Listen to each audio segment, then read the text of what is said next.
time. Come on, Hefe. What are you doing, Hefe? Right, it's draft week. I'm sorry. I'm doing homework. You Sure, ruined the Mike, show. Jesus Christ. Jesus, oh my God. dude. Welcome back to Off the Bounce, boys. Happy Monday. Sorry about Hefe. It's been a long day. It's good to be back. NBA playoffs is it's been good. It's been good, boys. How you doing today?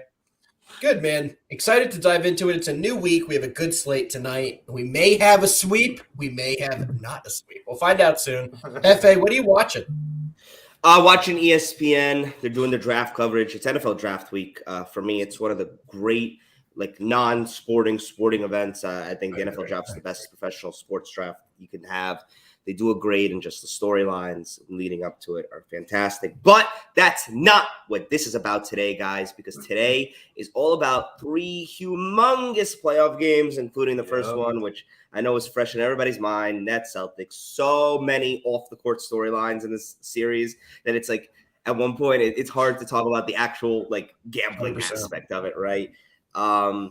But hey, man, we're going to get into it all, and we're going to start with probably a little weekend recap of the games we saw. But you guys already know why we're here. Shout out to the man, the reason, the myth, the legend, Pure Wage. If you don't know about him, find out about him, guys. NFL draft this week. NBA playoffs full swing. MLB season in full swing. NHL Stanley Cup playoffs start a week from today. You better go follow Pure Wage on Twitter right now. Yes, sir. Looking at the chat, Jay Money is in the chat, boys. What up, Jay What Money? is up, brother? I want to give a shout out to somebody in the chat. Joe, tuning in from Australia. We were sharing DMs on Twitter earlier today. He told me he's tuning in from Australia. It's 6:30 in the morning on Tuesday already there. So, Joe, good morning. Thanks for tuning in, brother. We appreciate you. It's always crazy to me that people bet overseas, especially NBA, NFL. Did you ever bet?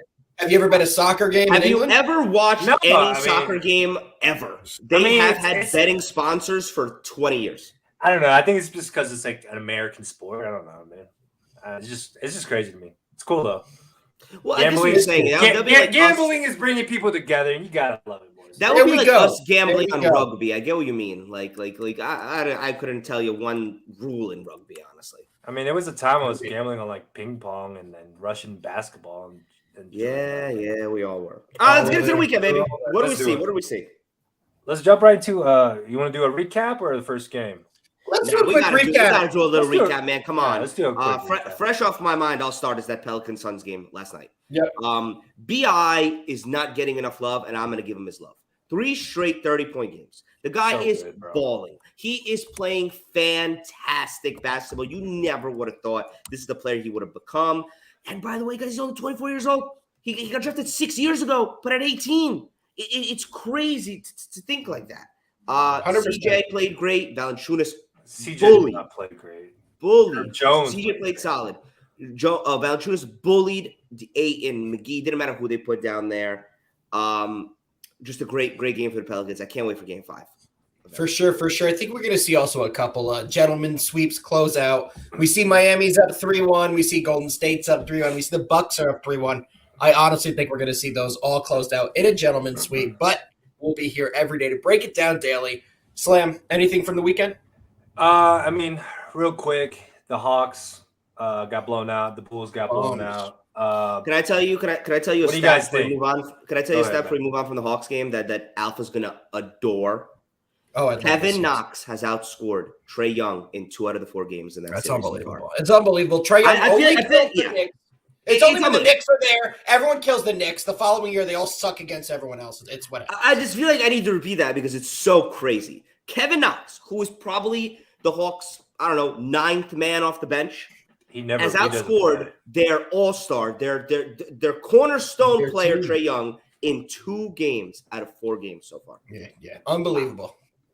That's crazy. Yeah, I think that's going to be the most definitive gentleman sweep. I don't think the Hawks have a chance in the next one. I also give the Bulls no chance. If Grayson Allen's dropping 27 on you, another great stat about that one, guys. Grayson Allen, last 2 games, 49 points combined. Incredible. More than any other player on the Bulls' entire roster. Wow. Yeah, man, the Bulls have been a letdown, especially at home. They haven't been able to score absolutely anything. So, I don't know. Not much of a chance for them, in my opinion. And I think the Bucks. No, can they're wrap it done. up. They're done. You can't. they're You're not done. going to win a game in Milwaukee. Go home with that momentum and lose 2 straight the way that you did, and they don't have a Middleton. It's a wrap. It's a wrap. Let's get into today's action, guys. The people are here for the picks, and we Let's have do it. arguably the most talked about game, most talked about series. To me, the most intriguing series. No Ben Simmons. What are we thinking, boys? Hefe, what do you think about the matchup? Okay, so here's what I'm thinking, and I've been back and forth on this. And yesterday I was out golfing, and I was talking to one of our buddies, Alpha, and I said it. I said there is no way they play him. Why would they? If he was just coming off an injury, and this was just injury related, you play him. But this is so much deeper than that. And now you're starting to read into it a little bit today. You're hearing his agency, Rich Paul, talk about how there's mental hurdles as well. There is no higher leverage situation than being down 3-0. It's the highest of leverage of situations. And you're going to put him in this game for the first time ever with new teammates in front of a new home crowd? God forbid he comes out and misses his first free throw. He might have fainted. Thank God they're not playing him. There's no pressure in a 3-0. No one's ever come back from a 3-0. What better spot to get him in there, to get him some looks? They're done. It's a wrap. Everyone knows that. No one has ever come back from 3-0 in a series. But why not throw him in there? Look what happened with Siakam. No. They're down 3-0. You get Siakam in there, who has been awful because of the pressure all series. We talked about it on the show. With no pressure, he'd have a big game, which he did. A similar spot here could be had for Ben Simmons. Why not get back in there? Why not show your presence? There is no other situation like this, dude. Come on. This is not. Dude, don't sit there and act like his back is hurting. All right. No, I agree. But get on the court. Show somebody something. You look like such a B by not playing. You know that. Everyone knows that. He's there is a B word for him. It's not the way you think about it. It's called bum. Ben Simmons is a bum. He's a bum. He comes up. Now you got me riled up. Fine. He goes to every single game dressed like a freaking clown, like a jester, like a jester from the medieval times. Okay, like what are you doing, dude? If you don't want to be seen, if you don't want the camera on you, if you don't want to talk to me about you, maybe just like sit at the end of the bench. Actually, I have a great idea. Maybe show up in your Nets warm up. There's something really cool there, right? Not sit in the flashiest of clothes on the start of the bench where everybody could see you. You're doing nothing. Let me tell you something. Devin Booker last night, right? He's out. He is up every damn play, barking at players during timeouts, involved in the talks, involved in the plays. Ben Simmons is just walking around the circle when they're in timeouts, eating freaking popcorn.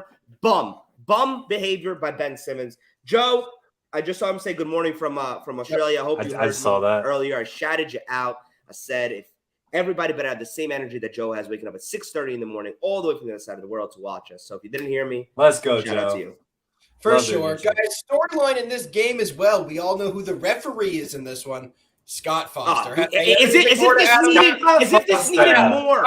I know. The NBA is just sitting there like they called in Scott Foster. Get Scott Foster. Let's make this the most watched game in the history of the world. Yeah. I'll drop the Scott Foster fact that I dropped on my account earlier. Scott Foster in non-game ones in the playoffs is 19-2 for the trailing team. He just refed Raptors, Sixers. They were down 0-3, as you know. Raptors won. So once again, in games where a team is trailing, so not a game one, in the playoffs, that team that is trailing is 19-2 in Scott Foster ref games. That trend favors the Nets tonight. Let's go right from there. Alpha, what do we got? Guys. Don't do it, Alpha. I'm taking the over. Over 220. We're going to see points in this matchup. I think we're going to see this one stay close the whole way, and I do think the Celtics get the sweep here.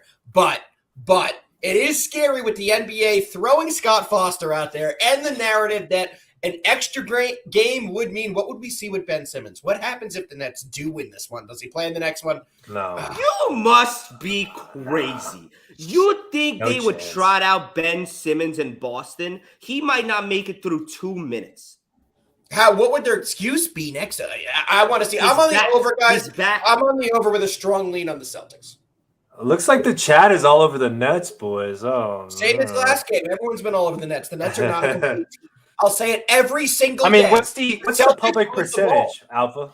I'm trying to find it. Do you see it? I'm seeing 75% on Celtics right now. I'm seeing majority of public on Celtics. And it's kind of obvious. Why not? The Celtics have blown out the Nets past 2 games. And it's I'm gone saying under 50-50 past 2 games. split, 51-49. Yeah, I'm seeing it's pretty damn even. Pretty damn even.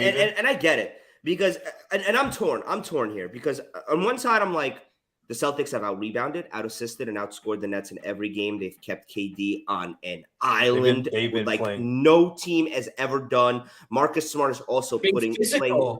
Yeah, it's incredible. It's all physicality on Yeah, Durant. Marcus Smart is playing incredible defense on Kyrie and minimizing his damage. And Robert Williams, Ben Simmons aside, Robert Williams coming back was so huge for Boston.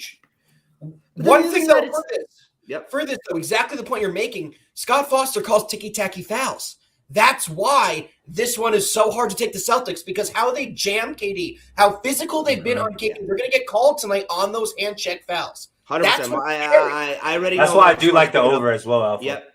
You already know Marcus Smart's picking up 2 fouls in the first quarter. In the first 5 minutes. Dumb 100%. shit.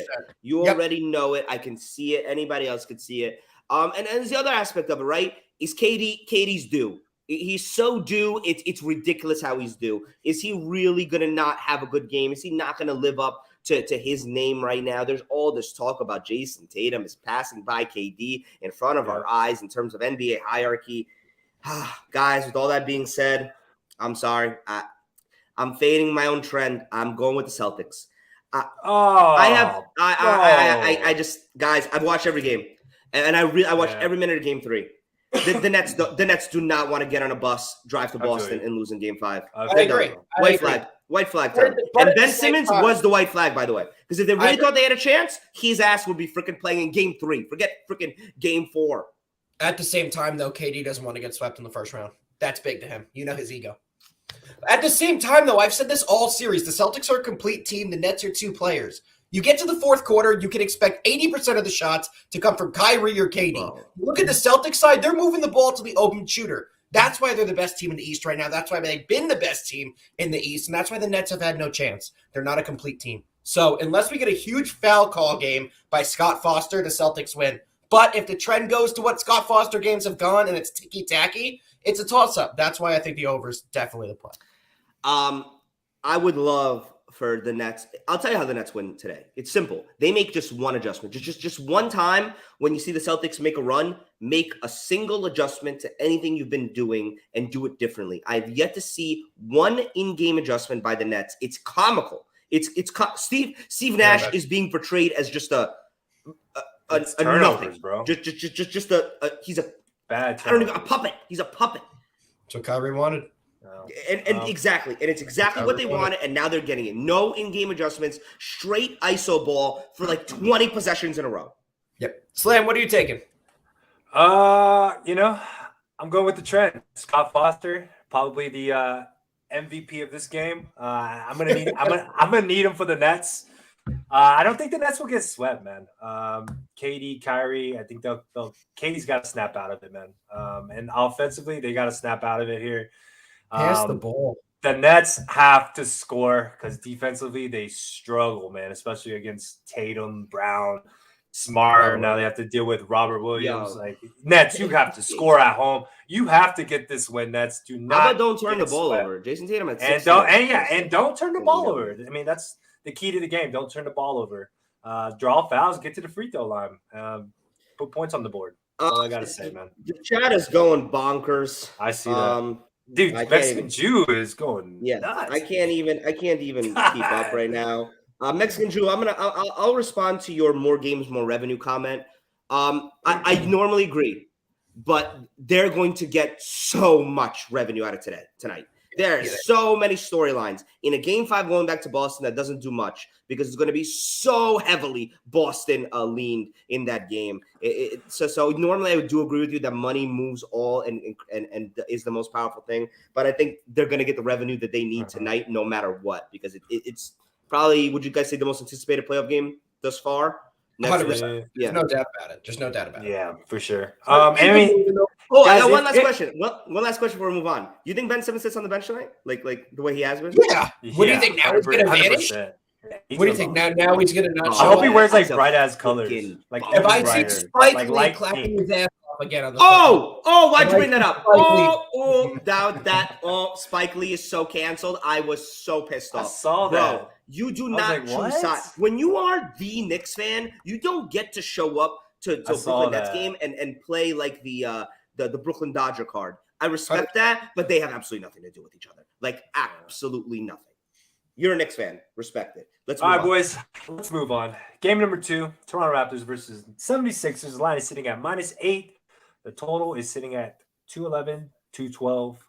As far as injury report, is Scotty Barnes in? Oh, Fred VanVleet is out. No FVV. Scotty Barnes is in tonight, and looks like Diebold is in as well. Everyone's ready to go. Hefe, going to you, man. I think 76ers have covered their the past home games in the playoffs. Do you like the Raptors on the road here?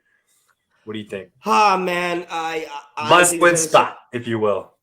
Yeah, I think the 76ers win this game. I think the series is over. I do think the Raptors show up. I'm using the regular season trend. Best players out, the other players step up, keep it close. I love what I saw to Siakam in game 4. He stepped up. I think Embiid's torn ligament is going to take him a couple games to get used to. I'm not saying it's going to be an issue.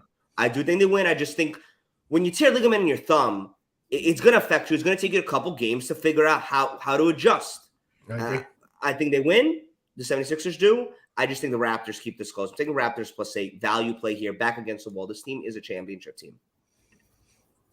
I'm in the same boat as you are. I think Fred VanVleet's actually been a liability this series, as odd as that is. God, he's been playing horrible. Look at the stats from his games. So did he get injured? What happened? Yeah. He's hurt. If you look at his shooting percentage, 19%, 30% from the floor, 23% from the floor, and 30% from the floor. He's been absolutely atrocious. He has not scored more than 20 points in a single game this series. He has a 20-point game, an 18-point game, a 12-point game, a 12-point game, a 5-point game, and he's had a tremendous amount of turnovers. He had 4 turnovers at the last game in Philly. The game before that, he had 3 turnovers. He has not been playing well. You're going to give me 8 points with a team that's going to be using guys that want to grind this one out. They already got it done in the most important game in game 4. They will not win the game, but they will win it in the 8. Give me the Raptors +8. Slammy, what are you taking? Real quick, I mean, I'm looking at public percentage. I'm seeing the Toronto Raptors as public dogs, which is kind of weird to me. I mean, what do you guys think about that? Let me see what I have on it. I think I'm seeing against the wall. I mean, is that why mentality? I can see that. I mean, there is a lot of pressure. Hefe, though, but I agree with Hefe as well. Also, we all know before the series, before the playoffs started, the most pressure out of any player in the postseason was James Harden. There's still pressure on James Harden now with Embiid with the banged up hand, the possible. There's never been more pressure on him now. More pressure. Now that it's out, he's a torn ligament. And listen, they're going to get past the series. They are. This ain't where the pressure sets in. Let's see who they face in round 2. Good luck. I think they would face Milwaukee. I'm seeing the public on Philly. No, they would not face Milwaukee. They would face Miami. Correct, Miami. Good. Good luck. The public. I mean, besides the spread, Sky, who wins this game? 76ers. The 76ers. 100%. Yeah, but not by more than 5. I think you have a comfortable 3 points here. I think this game ends. You think it's going to come down to the wire? Go down to the wire? Yeah, I don't see Toronto quitting here. And I don't see James Harden stepping up and hitting all these shots. Embiid was struggling to find his jumper. It will take him a couple more games to get adjusted, as Hefe said. I couldn't agree more on that aspect. I think the Raptors play a good game. Siakam finally got his form. OG Anunoby played well as too. I butchered his name there. But anyway, I think they're going to play a good game. One more note on this, and I heard it from Ramona Shelburne. She was on ESPN earlier today. She made such a great point. Loves the Raptors. The way that Joel Embiid shoots his free throws, the way he holds the ball, his routine, this injury is going to affect his free throw shooting a lot in terms of his routine. Changing a routine for a free throw is like sacrosanct in NBA. You don't do that. So he's going to have to fight through that, and he goes to the line a ton. A lot, yeah. That's where I think you're going to see it really hit hard, and it's going to take a few games for him to adjust to that. I agree. I think it's an issue. I definitely think it's an issue going forward. But, guys, what do we like for the final matchup tonight? Wait, Slam, did you give your pick? Yeah, I mean, I lean with the Raptors here, but I think I'm going to have to take the under. I think it'd be a defensive this game's hard to cap, in my opinion, and I like the under. I like the under. Both 3 games have gone under, and I think it continues to go under as well. I mean, if the Raptors cover, they need to play good defense here, so I like the under more. All right, boys, let's jump to the last game. If you are in the chat, retweet, like, and comment. The chat is going off right now. Looks like a lot of people on the Toronto Raptors here in the chat. Love to see it. I'm curious who Chad is on in this game. This is for me one of the ones that either way I actually don't know how this one's going to go. I'll just say this. I was so unimpressed with the Mavericks' last possession in their last game versus the Jazz. Luka, you can't do what you did. You just you can't. No urgency, lackadaisical dribbling up the court. No play was ran. You gave Dinwiddie no shot.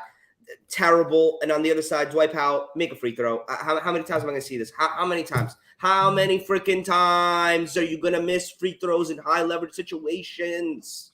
Precious Achua 2.0 in the first game. How many times am I going to see it, man? It's a free throw. I have numbers for you I think you'll like. 18% of the money is on the Jazz spread, but 35% of the money is on the spread. So it's on 18% of tickets, but 35% of the money is on the Jazz.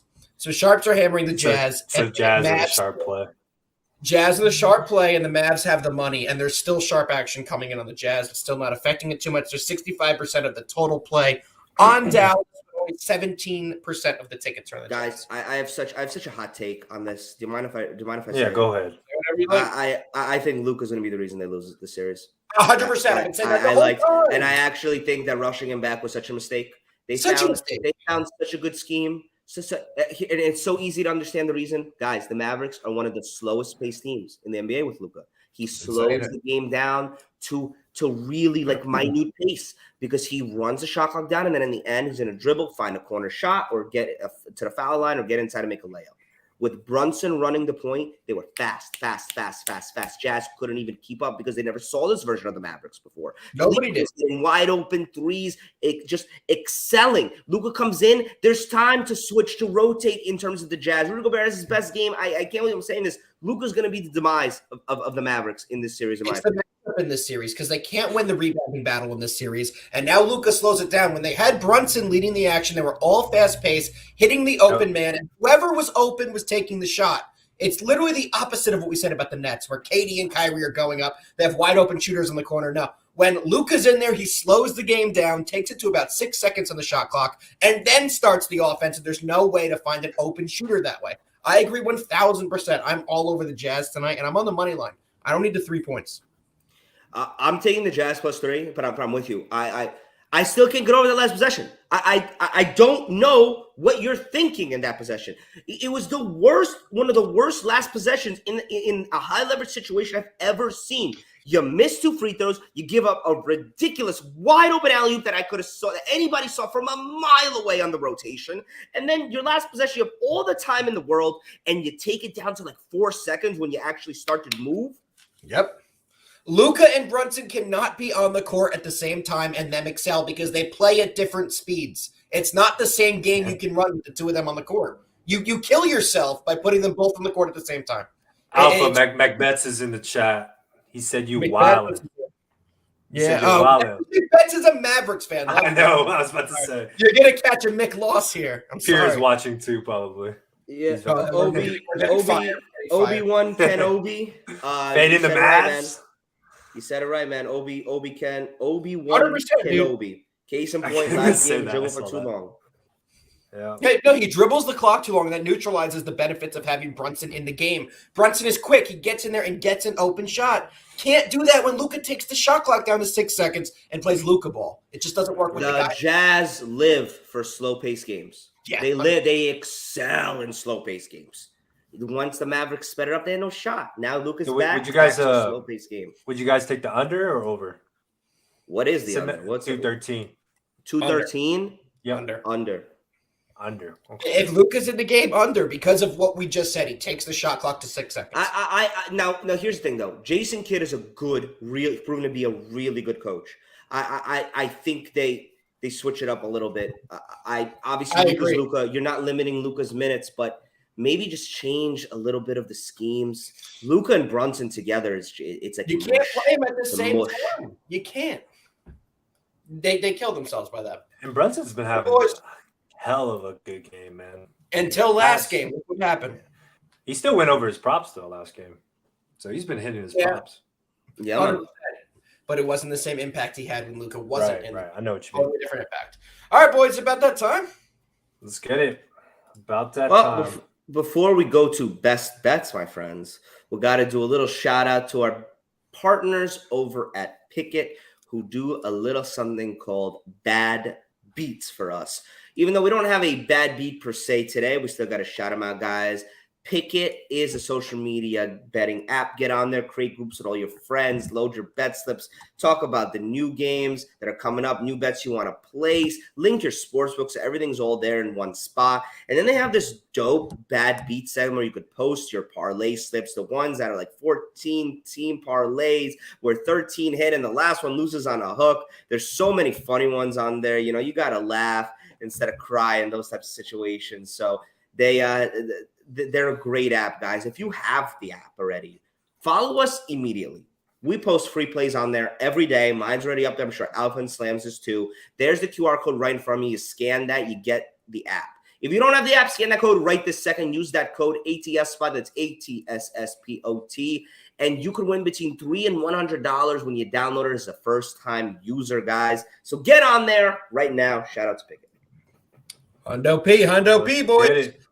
Let's get it. Best bets. Wade to LeBron. Best bets. Let's get it, boys. My best bets for tonight are Celtics Nets over 220, Raptors plus the 8, and the Utah Jazz on the money line plus 130. Hefe, what you got? Slam, why don't you go? Because I'm going to get our buddy BBB's best bets that he texted us earlier. I got you. All right, man. If you're in the Discord with me, I've been talking about this play. The Nets money line, I'm doing it, boys. I'm trusting it. I like the Nets in the spot. I don't think they get swept. That's a big play. As far as the next play, staying away from the Toronto game. Might have a second half play for that one. Jazz, Mavericks, I'm taking the under, 213. Luka's playing. Game slows down. Lean the Jazz, but this one's tough, man. I don't know.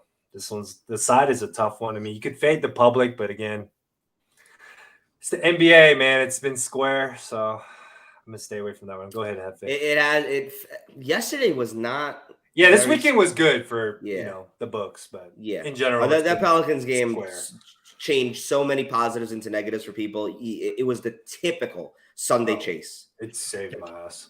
All right, I'll do mine first, then I'll do BBBs. I'm going Celtics money line, Raptors plus 8, Jazz plus 3.